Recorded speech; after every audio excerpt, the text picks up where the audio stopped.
What's going on, Bulls Nation? Welcome again for another video. So, right now we don't have any games, but I want to talk about the Bulls' recent struggles. And we know about the defense, so, we're not going to harp on that. It is what it is.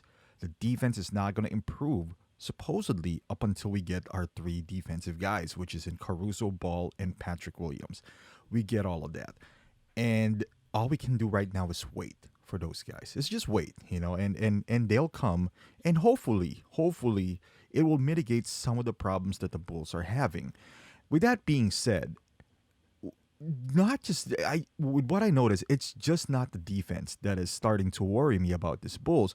Not entirely, but particularly this last four games. And this might be a case of hangover, all-star hangover, or just fatigue or whatever the case may be. But if you look at the numbers, the usual suspects, which is we're giving up a lot of points, and that is mainly due to defense. We just can't stop teams. And again, that goes back to Ball and Caruso and Patrick Williams. But another, I would say, fact here is that DeRozan is struggling right now. His efficiency has dipped since his streak of like 8 straight games of 30 plus points with 50% and above field goal percentage.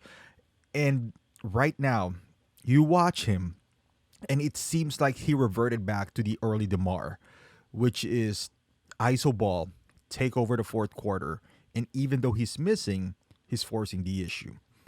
And if we win, that doesn't get highlighted, or if he shoots at an efficient clip.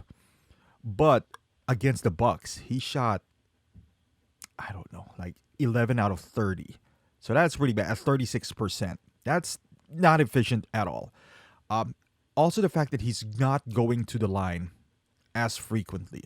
He only went five times against Bucks, twice against Atlanta, 5 against Miami, and Memphis. He went to the line 10 times, so that's pretty good. He is getting his points. This fast four games, this is his field goal percentage against Memphis, 34, Miami 43, Atlanta 50, so that's decent, and against Milwaukee 36. So you can see the pattern here. He shot 30 shots against Milwaukee, 20 against Atlanta. Miami held him down to 16 shots. And Memphis, he almost shot 30 again.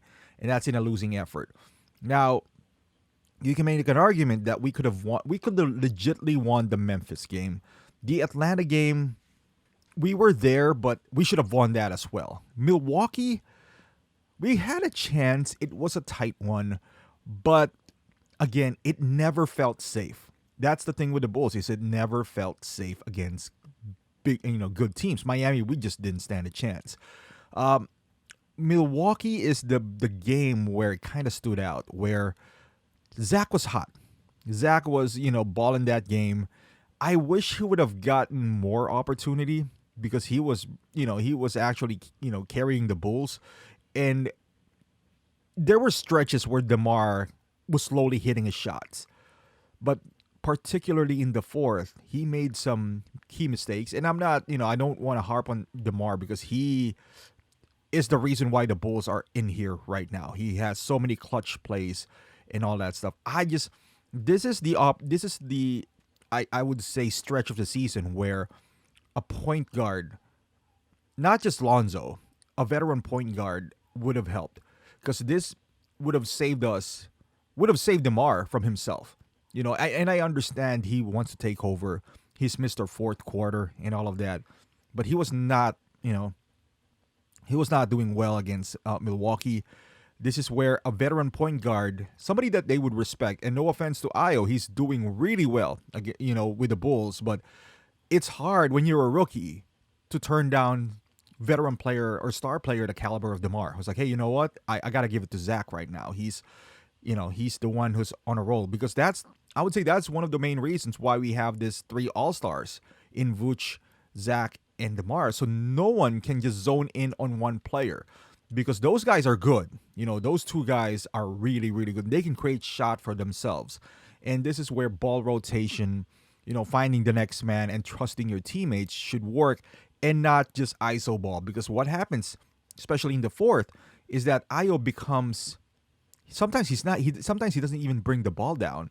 He would inbound the ball. DeMar's going to bring it down, call an ISO for himself. and just work that way up. And then it stems down to the other teams where the next trip, if he missed, then it's going to be Zach's turn. And it just creates this snowball that, which is, not a winning formula against good teams. Against decent teams or just, semi good teams, you might get away with it, the Charlottes and all that stuff. And they're pretty good. They're going to go into the playoffs. But once you go to the upper echelon teams like the Milwaukee's or Miami's and Memphis, that's just not going to cut it. And if the point guard, which is Ayo, can't do it, and I totally understand, he's a rookie, then the coach has to save us from these star players. And I'm just not talking about DeMar, because Zach has the tendency to do this as well. Bring the ball down himself, call the plays for himself,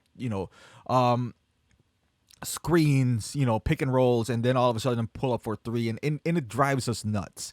It drives the fans nuts when if it goes in. Of course, it's amazing, but you don't want to see that all the time, though. Like once or two, kind of heat check, fine. It is what it is. These are star players. They're gonna call their own shots.